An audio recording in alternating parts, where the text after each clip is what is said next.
Dios lo toma para usarlo, hermanos, puede hacer cualquier cosa. Buena, ¿no?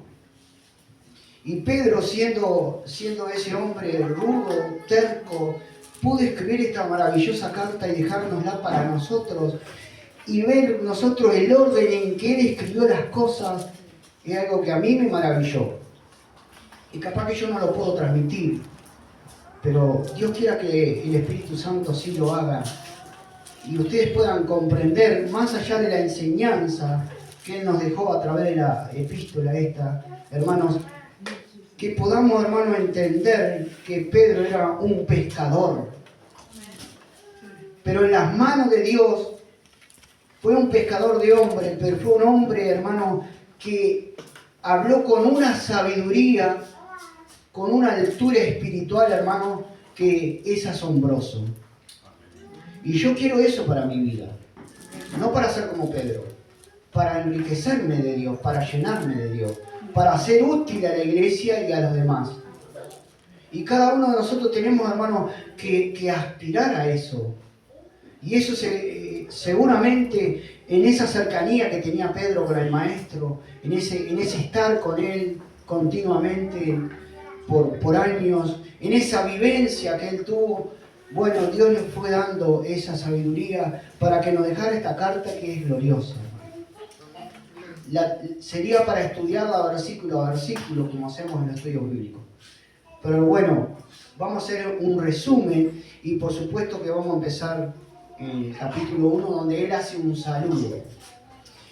Padre, te damos gracias, Padre, en el nombre de Jesús. Te pedimos, Padre, que en esta hora nos ayudes, que tu Espíritu Santo nos abra el entendimiento y nos haga ver, Señor, la grandeza de esta carta, la grandeza tuya, Padre. La grandeza que tú haces cuando tú agarras un hombre que te ama, que te busca, que te obedece, Señor, que está rendido a ti, Señor, un hombre, una mujer, Padre. Señor, te damos gracias, Padre, que tú nos ayudes en esta hora a poder expresar, Señor, esta palabra, en el nombre de Jesús. Y ya en el saludo hay una riqueza impresionante. Simón Pedro, siervo y apóstol de Jesucristo, a los que habéis alcanzado por la justicia de nuestro Dios y Salvador Jesucristo, una fe igualmente preciosa que la nuestra. Gracia y pago sean multiplicadas en el conocimiento de Dios y de nuestro Señor Jesús. Y ahí nosotros, hermanos, tenemos algo muy importante. Dice que la fe se alcanza por la justicia de nuestro Dios. O sea que nos entra a explicar cómo es el tema de la salvación, del llamado. Que la fe se alcanza por la justicia de nuestro Dios y Salvador Jesucristo. Nuestro Dios y Salvador. No está hablando de dos personas, está hablando de Jesús. Para los que dicen que Jesús no es Dios. Nuestro Dios y Salvador, la misma persona. Bueno, nosotros alcanzamos la fe, dice, por la justicia de nuestro Dios. La alcanzamos esa fe, no es que la tengamos, la alcanzamos. Y yo quiero, hermano, que la iglesia cuando se habla la palabra entienda las cosas y no la acomode a lo que ha aprendido, la acomode a lo que dice la palabra. Porque si no, nunca vamos a salir, hermanos, de los errores. La fe la alcanzamos por la justicia de nuestro Dios, no es que la tenemos. Y lo segundo que dice, hermanos, gracia y paz, o sean que multiplicadas. Ese mismo saludo lo vemos en todas las cartas del apóstol Pablo, gracia y paz. Pero acá Pedro dice que sean multiplicada esa gracia y esa paz en el conocimiento de Dios y de nuestro Señor Jesucristo. O sea que ya le agrega algo más. no es solo un deseo o una oración, podríamos decir, sino que Él le agrega, hermanos, que esa gracia y esa paz sean multiplicadas en conocer a Dios. ¿Se dan cuenta? El 3 dice, como todas las cosas que pertenecen a la vida y a la piedad, nos han sido dadas por su divino poder mediante el conocimiento de aquel que nos llamó por su gloria y excelencia. Quiere decir, hermanos, que al primer conocimiento de Jesús que nosotros tenemos cuando recibimos a Cristo en nuestro corazón, nosotros tenemos que agregarle más conocimiento. Amén. ¿Y cómo lo vamos a hacer? En la gracia y la paz que Dios nos da. Pero debemos multiplicar ese conocimiento. No es algo menor. Multiplicar ese conocimiento.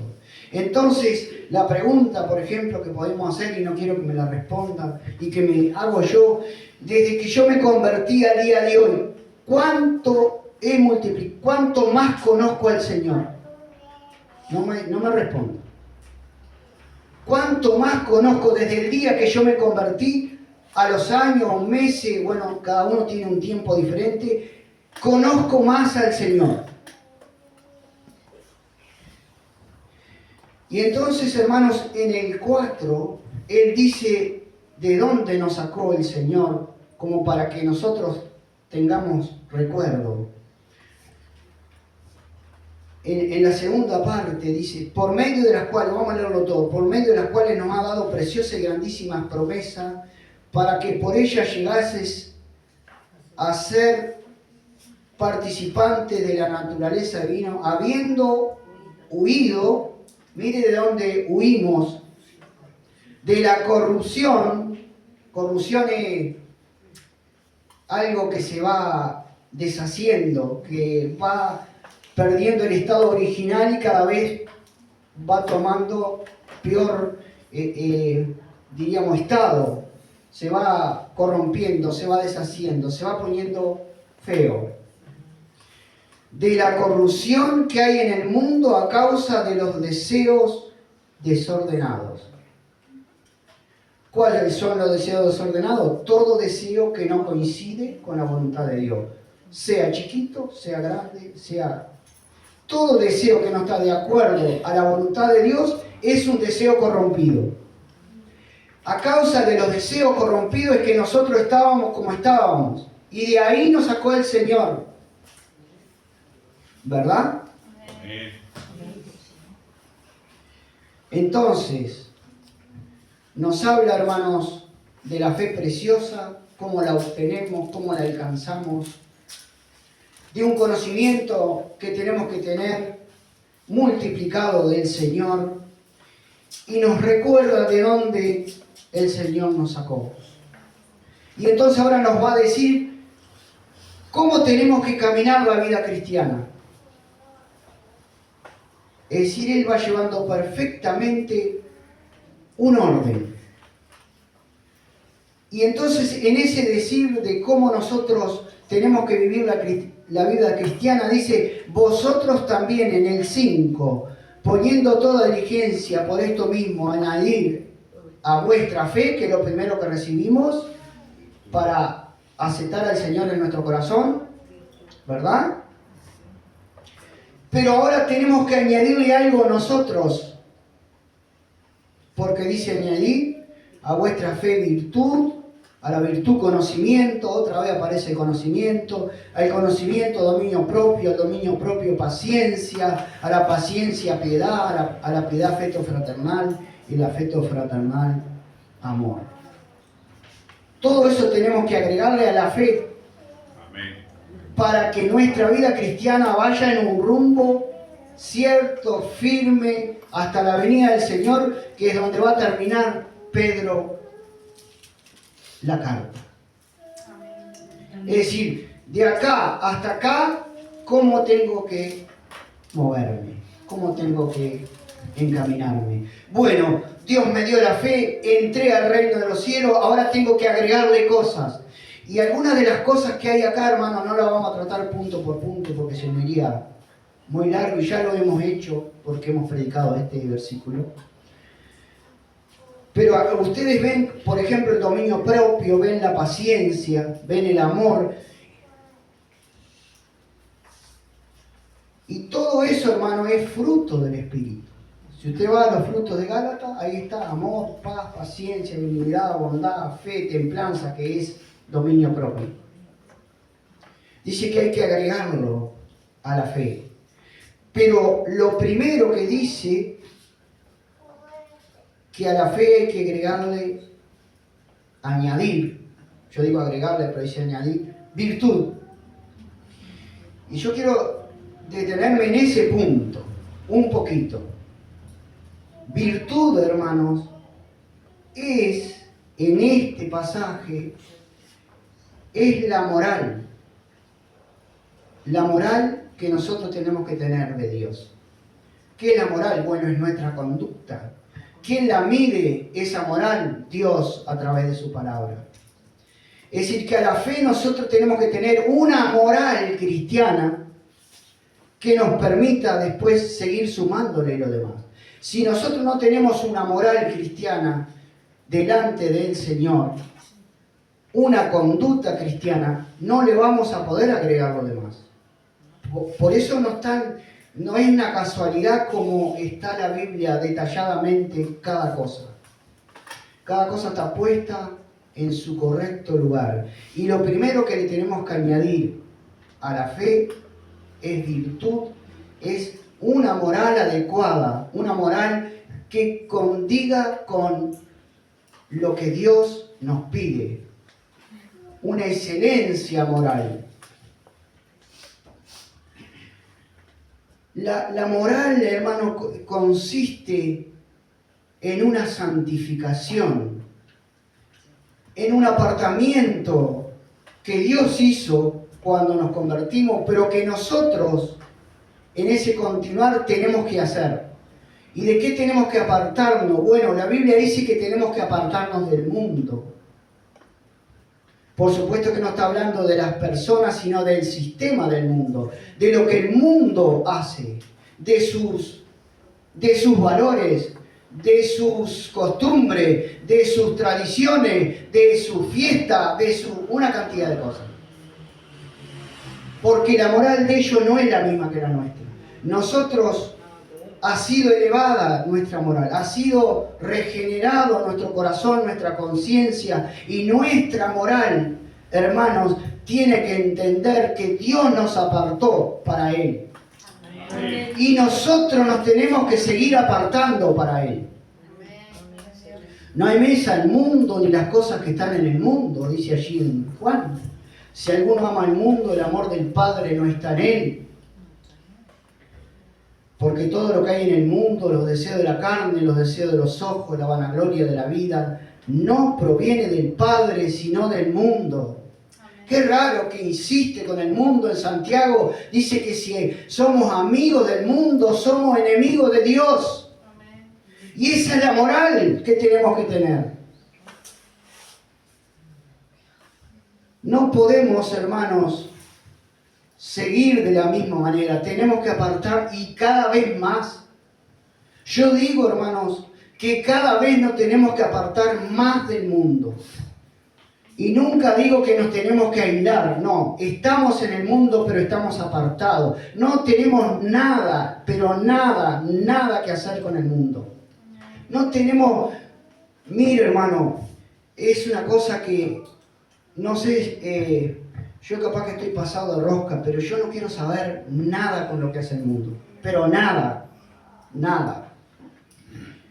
Entonces, hermanos, es un apartamiento, es una santificación que nosotros tenemos que tener. Y una santificación también implica apartarse del pecado. Dice allí en Hebreos 12, que teniendo tan grande nube de testigos, despojémonos de todo peso y del pecado que nos asedia, pues dice, corriendo la carrera que tenemos por delante. Bueno, o algo así, pero que nos despojemos de todo peso y del pecado que nos asedia. Y a veces, hermano, no son pecados grandes, que nosotros le llamamos grandes, aunque no hay grandes y chicos, pero bueno, de los escandalosos, diríamos. A veces son pecados que están minando nuestra vida espiritual y que nosotros estamos dejándolo ahí y aceptando que siga en nuestra vida. Esa no es la moral de Dios. No es la moral que tenemos que tener para Dios. Nosotros tenemos que identificar el pecado y apartarnos. Puesto los ojos en Jesús, el autor y consumador de la fe, que por el gozo puesto delante de él, ¿verdad? ¿Cuál fue el gozo? Nuestra salvación. Entonces, Pedro dice que a la fe tenemos que añadirle virtud, moral, una conducta adecuada al cristianismo. Y eso abarca todas nuestras áreas. Abarca la familia, abarca el trabajo, abarca la iglesia. Nosotros no podemos ser personas dobles. No, tenemos que ser una sola persona en todos lados. Y marcar determinadamente, hermano, lo que somos. Eso es moral. Yo no puedo acomodar a cada situación mi vida. No, mi vida se tiene que acomodar a Dios y a su palabra. Y nos va a costar, y nos va a doler, y vamos a tener que dejar cosas, y vamos a tener que... Sí, claro. Pero eso fue lo que dijo Jesús. Que nos deja padre, madre, hijo. ¿Dice eso o no dice eso? Qué raro. Entonces, hermano, cuando habla de dejar, no está diciendo que los abandonemos. Está diciendo que hay cosas que nosotros vamos a tener que hacer la diferencia. Bueno, todo eso, hermano, tiene que ver con la moral. La moral indica, hermanos, que nosotros tenemos que ser personas que amamos. Lo que se tiene que resaltar en cada uno de nosotros como moral, hermano, esencialmente tiene que ver con el amor. Con el amor. Tenemos que ser personas que amemos. Que amemos en todo lugar donde estemos. Se tiene que resaltar el amor que vino a nosotros a través del Espíritu Santo, dice Romanos 5:5, que Dios derramó sobre nosotros el amor de Él. Y nosotros ahora lo tenemos que dar a los demás. Tenemos que sacarlo para afuera, hermanos. No podemos ser, hermanos, cristianos que no se vea el amor. Y el amor implica muchas cosas. Implica darse a los demás. Implica siempre para afuera, no para adentro. El amor es para los demás. Por supuesto que yo me tengo que amar, pero no tanto como para ponerme en primer lugar yo y después los demás. El amor siempre nos va a arrastrar, hermanos, a los demás. Entonces, hermanos, eso de la moral cristiana, hermanos, tiene que resaltar en el cristiano. Tiene que resaltar. Por eso Pedro lo pone en primer lugar. El amor, hermanos, es algo fundamental. Podríamos hablar ahora. Pero, por ejemplo, vamos a leer en Mateo 7:12. No habla del amor, pero habla de algo muy importante. Y si alguien lo pueda leer ahí, así yo no me pierdo.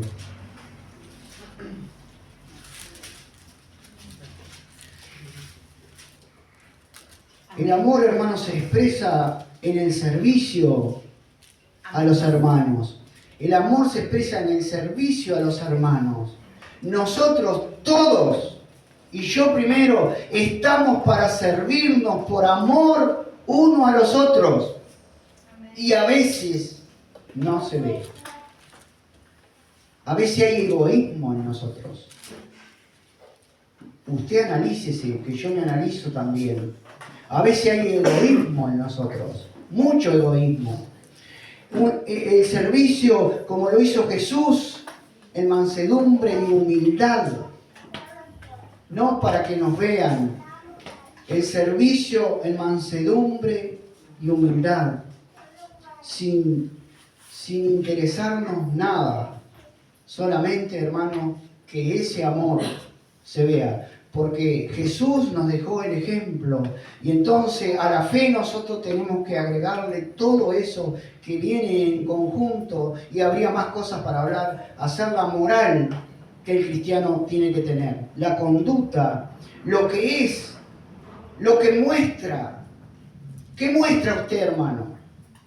¿Qué muestra al mundo? ¿Qué le muestra a su familia? ¿Qué le muestra a la iglesia? Entonces, hermanos, esa es la moral que tiene que estar bien alta para el Señor. Porque va a ser lo que nos va a mantener después en este peregrinaje hasta la venida del Señor. A ver, 7:12. Amén. Así que todas las cosas que queráis que los hombres hagan por vosotros, así también haced vosotros con ellos, porque esto es la ley de los profetas. Entonces a nosotros nos gusta tal cosa y tal otra que los demás no hagan. Bueno, vamos a hacerla nosotros primero. A ti te gusta que te traten bien, que te sirvan, que te ayuden, que te abracen, que te quieran. Bueno, hacé tú lo mismo y yo también. Porque a veces queremos que los otros, y si el hermano no me ayuda o el hermano, pero ¿qué estás haciendo vos? ¿Qué estoy haciendo yo? Entonces es magistral lo de Pedro. La santificación, hermano, implica un cambio de mente. Lo cual, un cambio de mente afecta nuestra voluntad, afecta nuestros propósitos, afecta todo lo que tiene que ver con los deseos.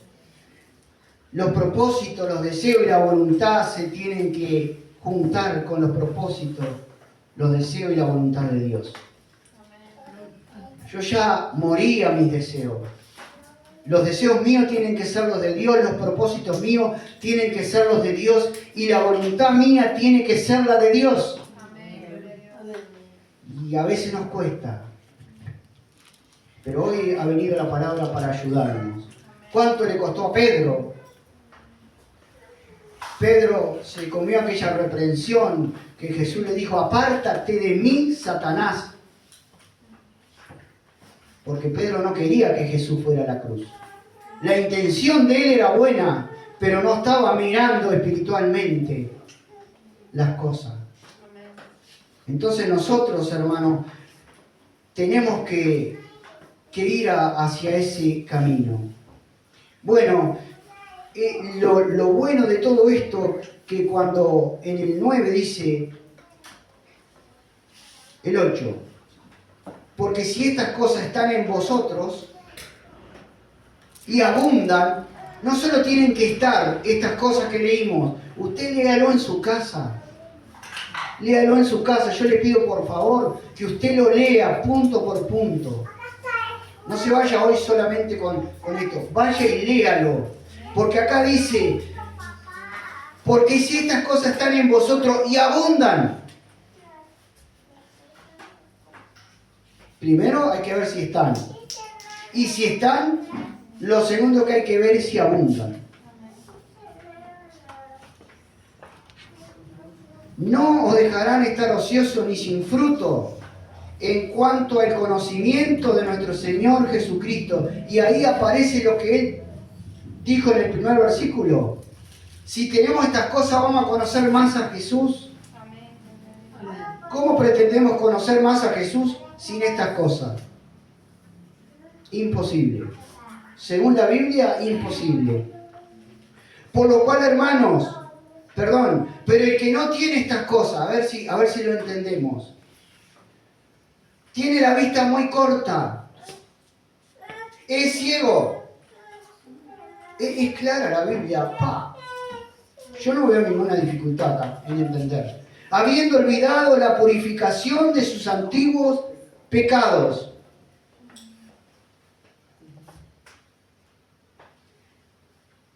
Dice que el que no tiene estas cosas que Pedro dice que tenemos que añadirle a la fe, es ciego y tiene la vista muy corta. habiendo olvidado la purificación de su antiguo pecado.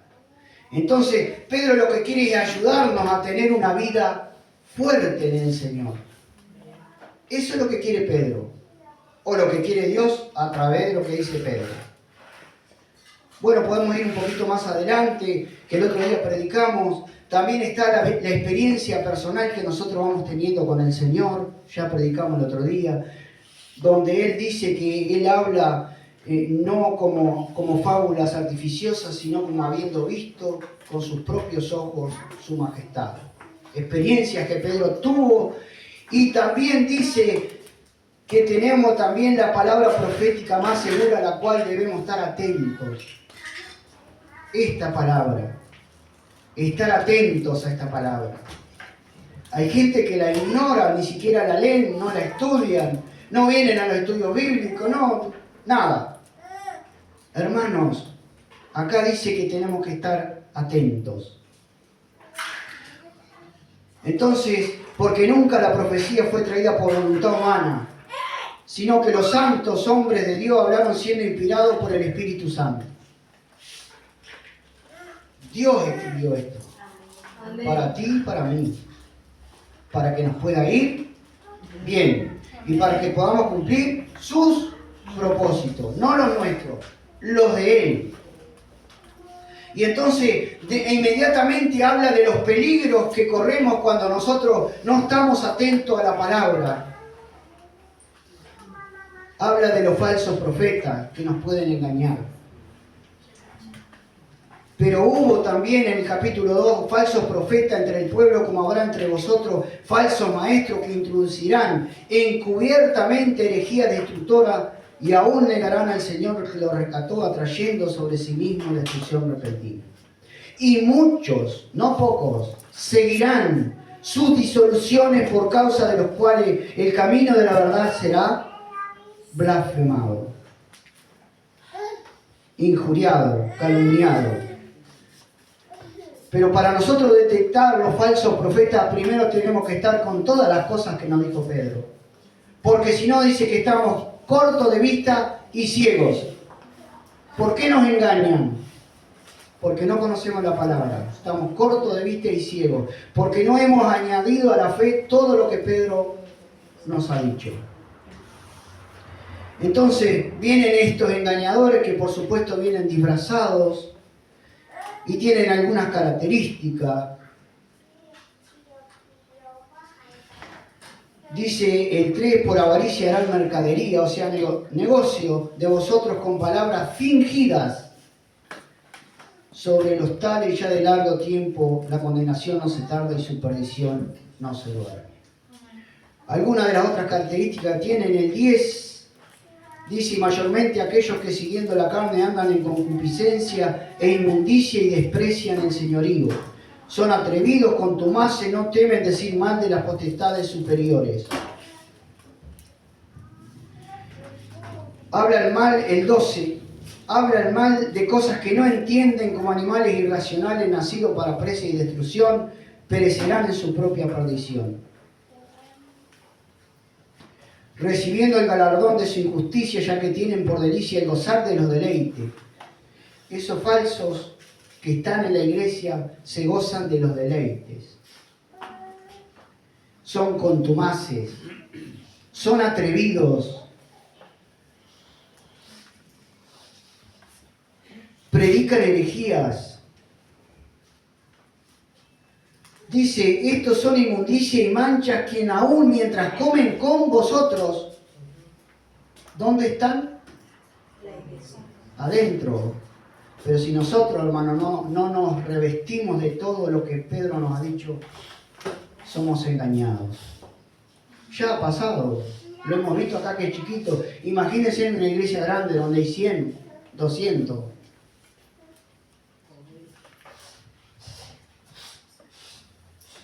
Dice acá que comen con vosotros, se recrean en sus errores, tienen los ojos llenos de adulterio, no se sacian de pecar, seducen a las almas inconstantes, los que son inconstantes los seducen, hablándoles cualquier cosa y como la persona no está equipada, no está prevenida, no está despierta, no está llena, hermanos,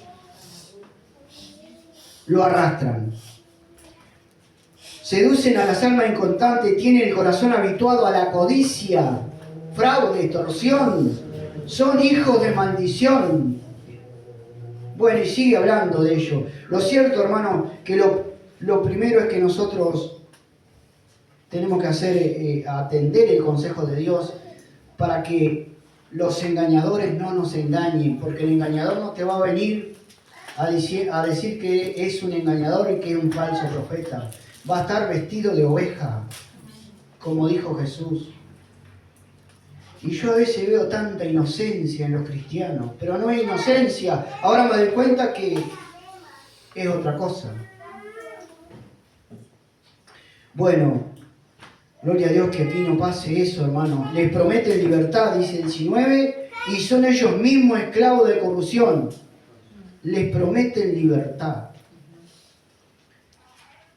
Bueno, y finalmente el capítulo 3 habla de la venida del Señor. Entonces vemos como Pedro nos prepara o nos quiere preparar para que nosotros tengamos una vida cristiana y esperemos al Señor dignamente. Dignamente, hermanos. Habiéndonos revestido de las cosas necesarias para llevar adelante esta vida cristiana, hermanos, que no es fácil. Fácil es pecar para los del mundo, porque pecan y van y no les interesa nada, pero para nosotros es difícil, hermano, mantenernos en una moral, mantenernos en un camino correcto. Pero, hermanos, Dios nos ha llamado a eso y Dios nos está exhortando en esta noche a que nosotros nos equipemos de las cosas necesarias hasta la venida de nuestro Señor. Amén. Porque siempre la palabra te exhorta, te golpea, pero te da esperanza. Amén. La palabra no te deja tirado, hermano. La palabra siempre te va a levantar. Amén. Dice, amados, esta es la segunda carta que os escribo en el capítulo 3, y en ambas despierto con exhortación vuestro limpio entendimiento. Dice que, bueno, hay unos que están diciendo que la venida del Señor se demora, que no va a venir. El 5 dice, estos ignoran voluntariamente que en el tiempo antiguo fueron hechos por la palabra de Dios los cielos y también la tierra, que proviene del agua y por el agua subsiste. Por lo cual el mundo de entonces pereció anegado en agua. Pero los cielos y la tierra que existen ahora están reservados por la misma palabra, guardados para el fuego en el día del juicio y de la perdición de los hombres impíos. El impío se ríe, el impío se burla, el impío, pero viene el día, hermano. Viene el día donde le caerá la ficha y le caerá el juicio de Dios. Mas, oh amado, ahí viene para nosotros, no ignoréis esto, que para con el Señor un día es como 1000 años y 1000 años como un día. Pasamos pruebas, pasamos dificultades. Bueno, a veces parece que ya no damos más, nos caemos. Pero hermanos, el Señor en un día va a venir y nos va a llevar para que estemos siempre con Él. El Señor no retarda su promesa, según algunos la tienen por tardanza, sino que es paciente para con nosotros, la iglesia, no queriendo que ninguno perezca, sino que todos procedan al arrepentimiento. Pero el día del Señor vendrá como ladrón en la noche, en el cual los cielos pasarán con gran estruendo, y los elementos ardiendo serán deshechos, y la tierra y las obras que en ella hay serán quemadas. ¿Cuándo va a ser eso? En la venida del Señor. Puesto que todas estas cosas de ser deshechas, ¿cómo no debéis vosotros andar en santa y piadosa manera de vivir? Ahí está otra vez la exhortación. Esperando y apresurándonos para la venida del día de Dios, en el cual los cielos encendiéndose serán deshechos y los elementos siendo quemados se fundirán. Acá dice, hermano, que estemos esperando y apresurándonos para la venida del día de Dios, y dice, ¿qué es lo que va a pasar ese día? En el cual los cielos encendiéndose serán deshechos y los elementos siendo quemados se fundirán. Es lo que yo veo y lo que yo leo ahí. Pero nosotros esperamos, según sus promesas, cielo nuevo y tierra nueva. Esta es la segunda etapa en la cual mora la justicia. Por lo cual, oh amados, estando en espera de estas cosas, procurar con diligencia ser hallados por Él, sin mancha e irreprensibles en paz. Ser hallados por Él, sin mancha e irreprensibles en paz.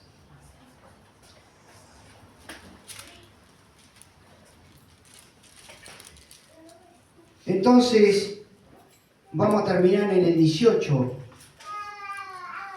Antes bien, crecer en la gracia y el conocimiento de nuestro Señor y Salvador Jesucristo. A Él sea la gloria, ahora y hasta el día de la eternidad. Amén. Empezó hablando del conocimiento y terminó hablando del conocimiento.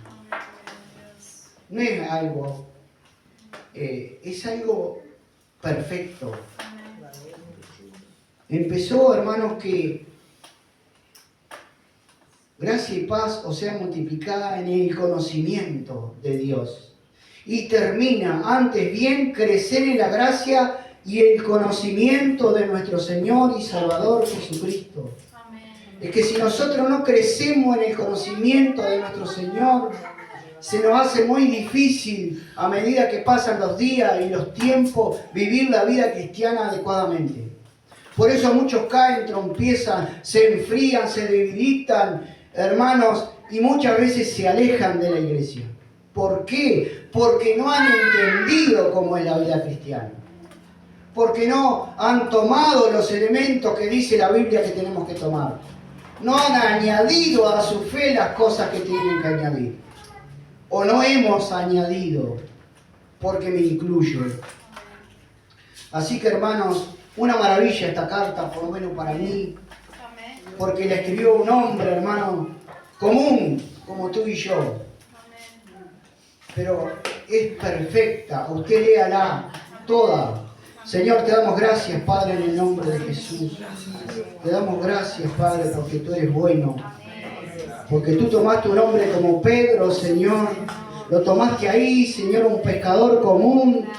Hiciste de él algo tan hermoso, Padre, que nosotros leemos esta carta y nos maravillamos, Señor. Nos maravillamos como un hombre común, de vulgo, Señor, pueda escribir con esa sabiduría y con ese poder, punto por punto, Señor, ese consejo y esa enseñanza que hoy es para nosotros, Señor. Y te pedimos, Señor, que nos ayudes a ser entendidos, Señor, en estas cosas, Padre, a ser realmente hombres y mujeres sabias, que te busquemos conocer cada día más, Señor. Que te busquemos conocer cada día, Señor, más al Espíritu Santo que mora en nosotros. Que podamos comprender por el Espíritu, Señor, las cosas que estamos haciendo mal y retomar el camino, Señor, ese camino angosto, Señor, que nos llevará, Señor, a la vida eterna, a ese día glorioso, cuando tú vengas a buscar a la iglesia, Padre. Pero mientras tanto tenemos que caminar, Señor, y correr esta carrera que tenemos por delante. Y para eso necesitamos ser alumbrados y estar atentos a tu palabra. Por eso ayuda, Señor, a aquellos que aún no han comenzado, que no han podido, Señor, no han tenido la fuerza o la capacidad, tal vez, Señor, de buscar, Señor, entender y comprender el poder de la palabra y la gracia que tiene la palabra sobre nuestras vidas. Te pedimos que nos ayudes, Señor, a cada día añadir a esa fe, Señor, esa moral cristiana que debemos tener todos, Padre. Y a través de esa moral, Señor, el conocimiento, Señor, la paciencia, el amor fraternal y tantas cosas que Pedro nombra en esa carta maravillosa, Padre. Señor, perdónanos porque hemos sido negligentes seguramente todos nosotros y mayormente yo, Señor. Pero Padre, en esta noche tu palabra ha venido, Señor, como espada de dos filos, para penetrar ahí en el espíritu, en el alma y confrontarnos debidamente para que nosotros nos examinemos. Por eso te damos gracias, Padre, porque tú eres bueno, Señor, porque al final de esta carta, Señor, nos alienta, Señor, a que, Dios mío, hay esperanza en ti, una esperanza bienaventurada que terminará cuando tú vengas a buscar a la iglesia. Ayúdanos, Señor. Ayúdanos a reflejar tu amor, Señor. Ayúdanos a ser siervos inútiles, a dejarlo todo por la obra, Señor. A ser humildes, a ser, Señor, esas personas iguales a Jesús, Padre. En el nombre de Jesús te lo pedimos. Te damos gracias, te bendecimos. Bendice la iglesia, levanta la iglesia. Toma la iglesia para ti, Padre.